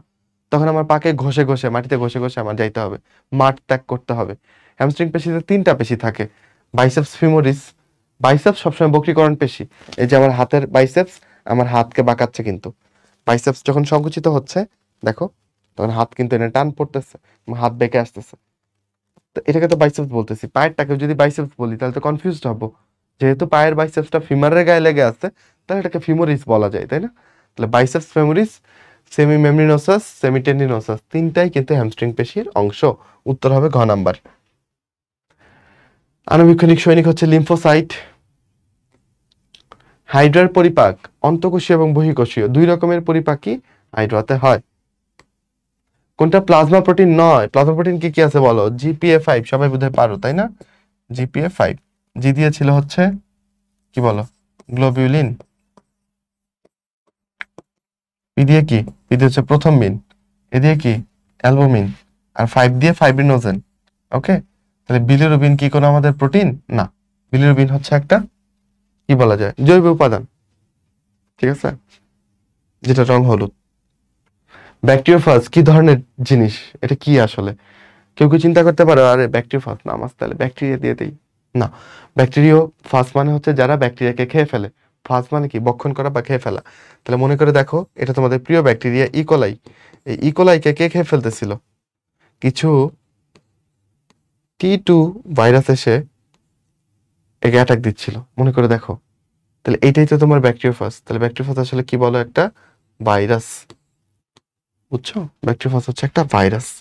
ওকে, বিএমআই এর মান 30 থেকে 34.9 হলে এটা সে কি নির্দেশ করে? তাহলে বিএমআই একটা ইম্পর্টেন্ট টপিক। তাহলে বিএমআই এর মানগুলো আমরা পড়বো। নরমাল কত বলো? নরমাল হচ্ছে ওই যে 18 পর থেকে 24.9 পর্যন্ত, তাই না? 25 থেকে 29.9 পর্যন্ত হচ্ছে অতিরিক্ত ওজন। আর এই রেঞ্জটা কি তাইলে? প্রথম শ্রেণীর স্থূলতা। আর যদি তোমার 35 থেকে 39.9 হইতো তাহলে দ্বিতীয় শ্রেণীর স্থূলতা হইতো। আর তৃতীয় শ্রেণী কত বলো? তৃতীয় শ্রেণী হচ্ছে 40-এর বেশি, তাই না? 40-এর থেকে বেশি অথবা সমান। আর মরবিড স্থূলতা কখন বলবো? যখন বিএমআই 50 থেকে 100 হয়ে যাবে, তখন মরবিড স্থূলতা, মানে এই স্থূলতা দিয়ে সে মরবে। স্ট্রেপ্টোকক্কাস এটা একটা ব্যাকটেরিয়া, এটা দেখতে কেমন? আচ্ছা, কম আকৃতির হচ্ছে ভিব্রিও, বুঝছো? ভিব্রিও হচ্ছে কম আকৃতির, এরকম একটা ফ্লাজেলা থাকে। আচ্ছা, তারকাকৃতির হচ্ছে স্টার না, তাহলে স্টেলা। স্টেলা একটা আছে, ওটা হচ্ছে তারকাকৃতি। এবার আসো গোলাকৃতির। গোলাকৃতির হলে সেটাকে আমরা কি বলি? কক্কাস। যদি দন্ডাকৃতির হয় তাহলে এটাকে কি বলি? ব্যাসিলাস, বুঝছো? তাহলে যেহেতু কক্কাস আছে তাহলে এটা কি বলো? গোলাকৃতির। এখন কক্কাসের মধ্যেও এমন হতে পারে যে সে চেইন করে আছে, অনেকগুলো ব্যাকটেরিয়া, কক্কাস ব্যাকটেরিয়া মিলে চেইন করে আছে, চেইনের মতো, তখন তুমি তাকে বলবা স্টেপ্টোকক্কাস। আর যদি তারা পাইল করে থাকে, পাইল মানে কি? স্তূপ, মানে ফাইলের মতো স্তূপ করে আছে, বুঝছো? তখন তুমি তাকে কি বলবা? স্ট্যাফাইলোকক্কাস। ফাইল, স্ট্যাফাইলোকক্কাস। ওকে, আর চেইনের মতো থাকলে স্ট্রেপ্টোকক্কাস, আর ফাইল করে স্তূপের মতো থাকলে স্ট্যাফাইলোকক্কাস। ঠিক গেল? আর যেরকম দন্ডাকৃতির হয় তাহলে এটা হচ্ছে ব্যাসিলাস। বহু নিউক্লিয়াস যুক্ত উদ্ভিদ কোষকে কি বলবা? সিনোসাইটিক উদ্ভিদ কোষ বলতে পারো, ঠিক আছে, বা সিনোসাইট বলতে পারো। আর যদি প্রাণী হয় তাহলে কি বলবা? প্লাজমোডিয়াম, প্রাণীর ক্ষেত্রে প্লাজমোডিয়াম। আচ্ছা, সিনসাইটিয়াম আর সিনোসাইটিক কোষ দুইটার মধ্যে কি ডিফারেন্স? সিনসাইটিয়ামেও একাধিক নিউক্লিয়াস থাকবে, তবে সিনসাইটিয়ামে যেটা হবে অনেকগুলো কোষ আসবে, এসে মিলিত হবে। ওকে, সিনসাইটিয়ামে অনেকগুলো কোষ এসে মিলিত হবে, তাদের নিউক্লিয়ার মেমব্রেনটা মানে কোষ ঝিল্লিটা আস্তে আস্তে নষ্ট হয়ে গিয়ে একটা বড় কোষ বানাবে এবং সেখানে অনেকগুলো নিউক্লিয়াস থাকবে। তাহলে এখানে কিন্তু কিভাবে বহু নিউক্লিয়াস বিশিষ্ট কোষ তৈরি হলো? কোষগুলো এসে মিলে। আর সিনোসাইটের ক্ষেত্রে কিভাবে তৈরি হবে? নিউক্লিয়ার ডিভিশন করে, মানে নিউক্লিয়াসটা বিভাজিত হয়ে হয়ে একাধিক নিউক্লিয়াস বিশিষ্ট কোষ বানাবে। মানে সিনোসাইটিক বা সিনোসাইটের ক্ষেত্রে নিউক্লিয়ার ডিভিশন বা কোষ বিভাজন হবে। সিনসাইটিয়ামের ক্ষেত্রে কোষ বিভাজন হবে না, কোষগুলো কাছাকাছি এসে সেল মেমব্রেন লাইসিস করে দিয়ে বহু নিউক্লিয়াস বিশিষ্ট কোষ হবে। তো বইয়ে একটা অ্যাকুরেটলি লেখা আছে, তাই উত্তর আমাদের কি হবে? গই হবে। আর লাইকেনকে তো তোমরা চেনো, লাইকেন হচ্ছে শৈবাল আর ছত্রাক যখন একসাথে থাকে তখন এটাকে আমরা লাইকেন বলি। ওকে, একসাথে সহাবস্থান করলে। C3 উদ্ভিদের কার্বন বিজারণ প্রক্রিয়ার প্রথম স্থায়ী পদার্থ, খুবই ইম্পর্টেন্ট। C3 বলার কারণ কি? কারণ ওর প্রথম স্থায়ী পদার্থটা কয় কার্বন? 3 কার্বন। অক্সালো এসিটিক অ্যাসিড এটা কয় কার্বন রে? এটা 4 কার্বন, বুঝছো? তাহলে এটা হচ্ছে C4, C4 এর প্রথম স্থায়ী পদার্থ। এটা তো চাই নাই, চাইছে হচ্ছে C3 এর। উত্তর হবে 3-ফসফোগ্লিসারিক অ্যাসিড, এটা 3 কার্বন বিশিষ্ট, বুঝছো? বাধ্যতামূলক পরজীবীকে ভাইরাস। কেন? কারণ ও পরজীবী না হলে কখনোই বেঁচে থাকতে পারে না, একা একা বেঁচে থাকতে পারে না, একা একা জীবীয় বৈশিষ্ট্যগুলো প্রকাশ করতে পারে না, তাই ও বাধ্যতামূলকভাবে পরজীবী। যদি জীব হতেই হয় তাহলে পরজীব হইতে হবে। আচ্ছা, টিস্যু কালচার থেকে প্রশ্নটা আসছে, ভাইরাস মুক্ত উদ্ভিদ তৈরিতে কোন কালচার করা হয়? উত্তর হচ্ছে মেরিস্টেম কালচার। কেন? মেরিস্টেম শব্দের অর্থ হচ্ছে ভাজক টিস্যু। তুমি একটা উদ্ভিদ ধরো, কচি উদ্ভিদ, বয়স হয়েছে ওর খুবই অল্প, মানে উদ্ভিদের এই যে একদম ডগার পার্টটা নিয়ে যদি কালচার করে ওইখান থেকে একটা গাছ বানাও, তোমরা জানো যে প্রত্যেকটা কোষের মধ্যে একটা আস্ত উদ্ভিদ হওয়ার ক্ষমতা আছে যদি তুমি তাকে প্রপারলি কালচার করতে পারো। এই ব্যাপারটা কি আমরা টটিপটেন্সি বলি, মর্গান এটা আবিষ্কার করছিল, তাই না? টিস্যু কালচার একটা এরকমই প্রক্রিয়া যেখান থেকে একটা ভাজক কোষ থেকে বা একটা ভাজক টিস্যু থেকে আস্ত উদ্ভিদ তৈরি করা যায়। এটার জনক হচ্ছে হ্যাভার্ডল্যান্ড। ওকে, যাই হোক, তো তুমি যদি একদম মেরিস্টেমটা নাও, ভাজক টিস্যুটা নাও, তাহলে তুমি ভাইরাস মুক্ত উদ্ভিদ পাবা, কারণ ওইটা এখনো ভাইরাস দিয়ে আক্রান্ত হয়নি, ও তো কচি, ও তো নতুন, বুঝছো? ট্রান্সজেনিক উদ্ভিদ, যখনই তুমি জেনেটিক ইঞ্জিনিয়ারিং এ যখনই তুমি উদ্ভিদের মধ্যে ইঞ্জিনিয়ারিং করবা, তখন তুমি অ্যাগ্রোব্যাকটেরিয়াম এই ব্যাকটেরিয়াটা ইউজ করবা। আর যদি প্রাণীর সাথে রিলেটেড কিছু করো, প্রাণীর সাথে রিলেটেড করলে কোনটাকে ব্যবহার করবা? ইকোলাইকে ব্যবহার করবা। এই এই হচ্ছে ব্যাপার। ক্যাম্বিয়ামের ক্ষেত্রে কোনটা সঠিক নয়? ক্যাম্বিয়াম স্থায়ী টিস্যু, এটাই তো ভুল। ক্যাম্বিয়াম তো আমি যতদূর জানি সেকেন্ডারি ভাজক টিস্যু, এটা বিভাজিত হলে উদ্ভিদ প্রস্থে মোটা হয়, তো এটা স্থায়ী টিস্যু না, তাহলে এটাই সঠিক উত্তর। সঠিক নয় এটাই। ভাজক টিস্যু তো সঠিক, জাইলেম ফ্লোয়েমের মাঝখানে অবস্থান করে, এটা ঠিক, তাই না? জাইলেম ফ্লোয়েম, মাঝখানে থাকে কি? ক্যাম্বিয়াম। দ্বিবীজপত্রী উদ্ভিদের কাণ্ডে পাওয়া যায়, এটাও ঠিক। দ্বিবীজপত্রী উদ্ভিদ হচ্ছে যেগুলো বড় বড় উদ্ভিদ সাধারণত, বুঝছো? ঝোপালো উদ্ভিদ, বৃক্ষ টাইপের, এরা দ্বিবীজপত্রী। এরা সবাই কি কাণ্ড মোটা হয় না? কারণ কি? এদের ক্যাম্বিয়াম থাকে। ধান গাছের কি ক্যাম্বিয়াম থাকে? এই জন্যই তো ধান গাছের কাণ্ড মোটা হয় না, সোজা ব্যাপার। ব্যাকটেরিয়ার প্লাজমিড ডিএনএ, ডিএনএ মানেই দ্বিসূত্রক, প্লাজমিডের হোক আর নিউক্লিওয়েডের ডিএনএ হোক, এটা দ্বিসূত্রক কি হবে? শুধুমাত্র এক ধরনের ভাইরাসে এটা উল্টা দেখা যায়, বুঝছো? ওই ভাইরাসের নাম হচ্ছে পার্ভোভিরিডি, ঠিক আছে? পার্ভোভিরিডি ডিএনএ এক সূত্রক। পারবা? পার্ভোভিরিডি ডিএনএ এক সূত্রক। আর রিওভিরিডি বলে আছে একটা ভাইরাস, ওটার আরএনএ হচ্ছে দ্বিসূত্রক, মানে ব্যতিক্রমী। পিসিআর প্রযুক্তি ব্যবহৃত হয় কোথায়? রিকম্বিনেন্ট ডিএনএ প্রযুক্তিতে এটা ব্যবহার করতে হয় জিন ক্লোনিং করতে, জিনের সংখ্যা বাড়াইতে, বুঝছো? রিকম্বিনেন্ট একটা ডিএনএ বানাইছো, ধর এটা একটা রিকম্বিনেন্ট ডিএনএ, এটা একটা পার্ট, এটা একটা পার্ট, এটাকে ডাবল আপ করতে চাও, সংখ্যা বাড়াইতে চাও, তখন কি করবা? পিসিআর করবা। পিসিআর মানে পলিমারেজ চেইন রিঅ্যাকশন, যেখানে একটা ডিএনএ কপির অসংখ্য কপি পাওয়া যায়। এটা ধরো একটা ফটোকপি মেশিন, কিসের? ডিএনএ বা জিনের ফটোকপি মেশিন, ঠিক আছে? হুবহু প্রতিরূপ বানাই দিতে পারবে। জীবন সংক্রান্ত গবেষণায়, রোগ নির্ণয়, সব জায়গাতেই ওকে আসলে ব্যবহার করা যায়। ফুসফুসের কার্যকরী একক অ্যালভিউলাস। গোল্ডেন রাইসের রং, গোল্ডেন রাইস কোনো স্বাভাবিক রাইস না। আফ্রিকার ছোট ছোট বাচ্চারা, ওরা ভিটামিন এর অভাবে পড়ে। ভিটামিন এর অভাব হলে কি কি হবে? স্কিন অনেক শুষ্ক হয়ে যাবে, গ্রোথ রিটার্ডেশন হবে, মানে কি বড় হবে না সে সাইজে, আর সবচেয়ে ইম্পর্টেন্টলি রাতকানা হবে।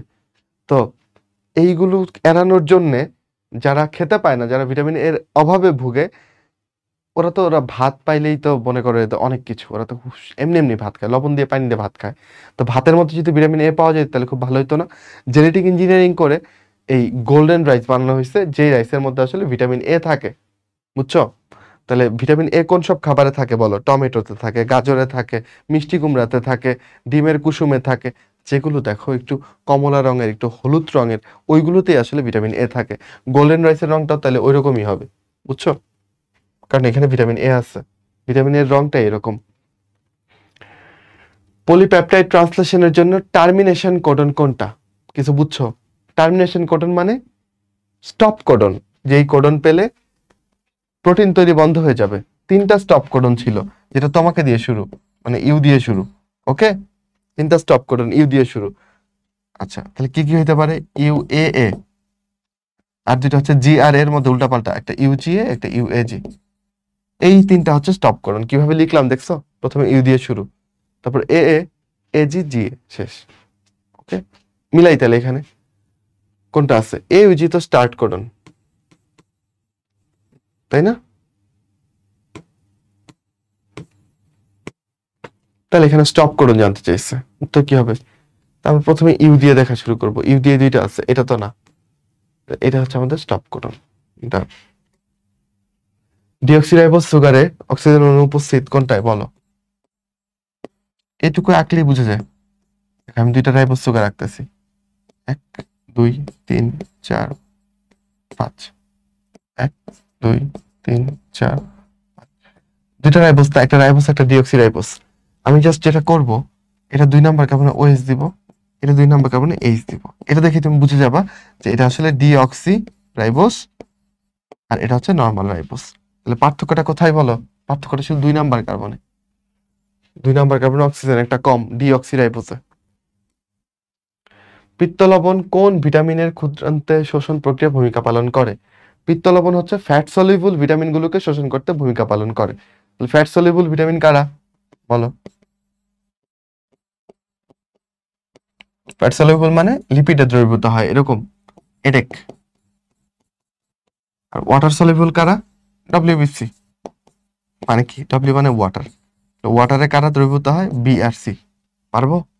বাকিগুলা এডেক, এটা নিয়ে কোনো হেডেক রাখো না। তাহলে এই দেখো এখানে এটা একটা ওয়াটার সলিউবল, এখানে পিত্ত লবণ হেল্প, পিত্ত রস হেল্প করবে না, এখানে সব ওয়াটার সলিউবল। তাহলে ভিটামিন কে এটা হচ্ছে fat soluble. Fat soluble vitamin গুলো অ্যাবজর্বে হেল্প করে পিত্ত লবণ বা পিত্ত রস। অ্যাসিডিক পরিবেশে কোনটা কাজ করবে? পাকস্থলীতে যেটা থাকে পেপসিন, আর এগুলো সব ক্ষুদ্রান্তে থাকে, তাই এটা ক্ষারীয় পরিবেশে কাজ করে। দ্বিবীজপত্রী উদ্ভিদের মূলের পরিবহন কলাগুচ্ছ। পরিবহন কলাগুচ্ছ বলতে বুঝতেছো? জাইলেম ফ্লোয়েম গুচ্ছের কথা জিজ্ঞেস করতেছে। একবীজপত্রী আর দ্বিবীজপত্রী মূলের পার্থক্য তুমি যদি পড়ো, তাহলে ওইখানে একটা কথা লেখা আছে স্পষ্টতই যে দ্বিবীজপত্রী হইলে পরিবহন কলাগুচ্ছের সংখ্যা হবে 4, আর একবীজপত্রী হইলে 6 বা তার অধিক। প্রশ্ন হচ্ছে ভাই একবীজপত্রীর এটা বেশি কেন, জাইলেম ফ্লোয়েম বেশি কেন? উত্তর হচ্ছে একবীজপত্রী তো দ্বিবীজপত্রী থেকে কম উন্নত, মানো তো এটা।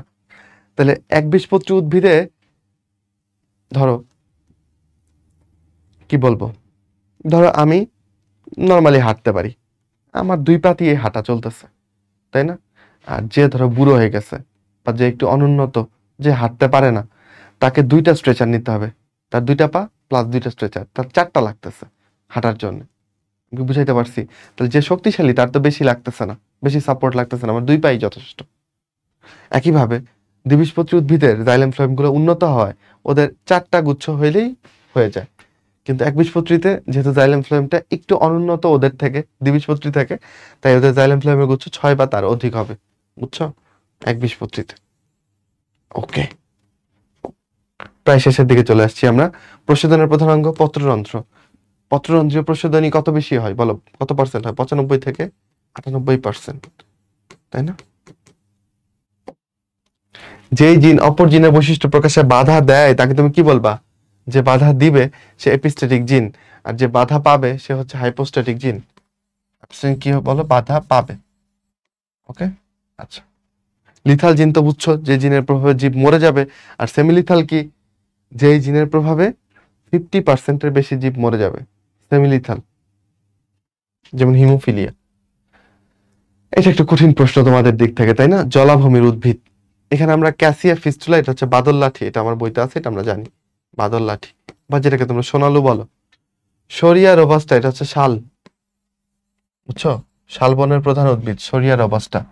আচ্ছা, বারিংটনা, বারিংটনা হচ্ছে হিজল। হিজল কি দেখছো তোমরা কখনো? যায় না। আচ্ছা, আর ট্যাকটমা হচ্ছে সেগুন। এগুলোর মধ্যে জলাভূমির উদ্ভিদ কোনটা? উত্তর হচ্ছে হিজল, বুঝছো? এই জন্য এটার নামই ছিল, হিজলের একটা নামই হচ্ছে, মানে জল থেকে, মানে জল শব্দটা যদি মনে রাখতে পারো, এটা জলাভূমিতে জন্মায়। এটা একটা নাম হচ্ছে জ্বলন্ত বা জলান্ত, এরকম একটা, জলান্ত বোধহয় এটা আরেক নাম। আচ্ছা, কোষ বিভাজনের কোন পর্যায়ে টেট্রার সমূহ পাওয়া যায়? ওকে, তাহলে আমাদের মিওসিসের প্রোফেস একের স্টেপগুলো খুব ভালো মতন পড়তে হবে। লেপটোটিন, এখান থেকে তুমি দুইটা জিনিস পড়বা। একটা হচ্ছে এখানে একটা বুকে তৈরি হয়, বুকে মানে কি ফুলের তোড়ার মতো গঠন তৈরি হয়, আর এখানে পোলারাইজড বিন্যাস দেখা যায়, পোলারাইজড বিন্যাস। প্রথম থেকে এই দুইটা। দ্বিতীয় ধাপ কি জাইগোটিন, জাইগোটিন থেকে কি পড়বা, এখানে বাইভ্যালেন্ট তৈরি হয়, বাইভ্যালেন্ট। আর হচ্ছে এই প্রক্রিয়াটার নাম কি সিনাপসিস, সিনাপস, তাই না, সিনাপস দেখা যায়। প্যাকাইটিন 3 নাম্বার দশা, 3টা পয়েন্ট পড়তে হবে, টেট্রাট, ক্রসিং ওভার, আর হচ্ছে প্লাজমা। এই 3টা ব্যাপারই ঘটে হচ্ছে প্যাকাইটিনে। ওকে, আর ডিপ্লোটিনে কি ঘটে, প্রান্তীয়করণ। এই কিওয়ার্ড গুলো তোমাকে জেনে রাখতে হবে, প্রধান শব্দগুলো। টেট্রাট পাওয়া যাবে কোথায় বলো, প্যাকাইটিনে। পলিপেপটাইড ট্রান্সলেশনের টার্মিনেশন কোডন ওই একই ইউ দিয়ে শুরু, এটা বাদ, এটা বাদ, ইউ দিয়ে শুরু হবে। হইল, হইল, ওই একই প্রশ্ন আসছে প্রথম। মানব জিনোমে বেস পেয়ার সংখ্যা কত মিলিয়ন, মানে মানুষের সমস্ত জিনের সমষ্টিকে আমরা বলতেছি জিনোম। তাহলে এখানে তোমার বইতে লেখা আছে 3.2 বিলিয়ন, বিলিয়ন, তো এখানে চাইছে মিলিয়নে, ঠিক আছে। তাহলে বিলিয়নকে তুমি যদি মিলিয়নে নিতে চাও তাহলে 1000 দিয়ে গুণ করতে হবে, তাহলে কত হবে বলো, 3200 বা 3000 বিলিয়ন, মানে 3000 মিলিয়ন। উত্তর হবে ঘ নাম্বারটা। জীবাণু অস্ত্র হিসেবে ব্যবহৃত হয় হচ্ছে ভাইরাস, ব্যাকটেরিয়া। প্লাজমোডিয়াম পরজীবী, ভাইরাসও না ব্যাকটেরিয়াও না, এটা হচ্ছে একটা প্যারাসাইট বা প্রোটিস্টা পর্বের মানে জগতের অন্তর্গত, তো এটাকে জীবাণু অস্ত্র হিসেবে ব্যবহার করি না। হাইড্রামাসোগ্লিয়ার পুরুত্ব 0.1 মাইক্রোমিটার। ঘাসফড়িংয়ের হৃৎপিণ্ডে প্রকোষ্ঠ থাকবে কয়টা, 7টা, সবাই পারো বোধ। একটা বিএমআই এর অঙ্ক দিচ্ছে, বিএমআই কিভাবে বের করতে হবে। এটা কিন্তু একটা ট্র্যাপের মতো, বুঝছো, দেখে ছোট মনে হলে অঙ্কটা বেশ বড়, সময় সাপেক্ষ। যদি কেউ এটা শুরুতে করা শুরু করে এবং সে যদি ধরা খায় তাহলে খুব বড় ভুল হয়ে যাবে। কেন বলো তো, কারণ সময় চলে যাবে অনেকখানি, তাই না। আচ্ছা, তাহলে বিএমআই আমরা বের করতে পারি, কোনো ব্যক্তির ওজনকে আমরা কেজিতে নিব আর নিচে তার উচ্চতাকে মিটার স্কোয়ারে নিব। এখানে উচ্চতা দেওয়া আছে কত, ইঞ্চিতে। ইঞ্চি থেকে মিটারে কিভাবে নেওয়া যায়, 1 ইঞ্চি মানে হচ্ছে 2.5 সেন্টিমিটার, ঠিক আছে। 1 ইঞ্চি মানে 2.54 সেন্টিমিটার। বাট তুমি এখানে 2.5 নিয়ে হিসাব আগাইতে পারো, পরে একটু অ্যাডজাস্ট করাই নিবা, বাড়ায় কমায়, ঠিক আছে। এই তো, তাহলে এখানে একটা তুমি তুমি যদি হিসাব করে দেখো 64 ইঞ্চিতে তুমি 1.62 মিটার পাইতে পারো, ঠিক আছে। তাহলে এখানে কি করতে হবে বলো, 1.62 কে স্কোয়ার করতে হবে, আর উপরে কত 63।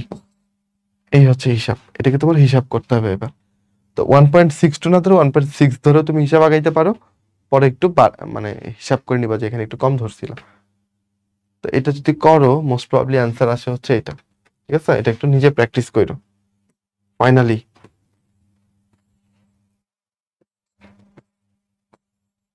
Best of luck. যারা সময় দিলা অনেক ধন্যবাদ, ভালো করে পড়ো, ভালো কিছু একটা করে আসো, ঠিক আছে। আমরা সবাই মিলে দোয়া করতেছি যেন আরিউ এর এই পরীক্ষাটাতে তুমি তোমার যে মেধা বলো বা যাই বলো, তোমার যে যোগ্যতা এটা প্রমাণ করে ফেলবা, তুমি যে আসলে পারো। এটা হয়তো বা আগের পরীক্ষাতে কোনো কারণে ফসকে গেছিল, বাট এই পরীক্ষাতে তুমি প্রমাণ করে ফেলবা। সময় নষ্ট করবো না তোমাদের জন্য। অনেক অনেক শুভকামনা, ভালো থেকো, সুস্থ থেকো, আর আমাদেরকে রেজাল্ট জানাও কেমন হলো তোমার, ঠিক আছে। Thank you. আশা করা যাচ্ছে এই ক্লাসের অনেকগুলো টপিকে তোমার পরীক্ষাতে চলে আসবে। সবার জন্য অনেক অনেক দোয়া এবং শুভকামনা। আসসালামু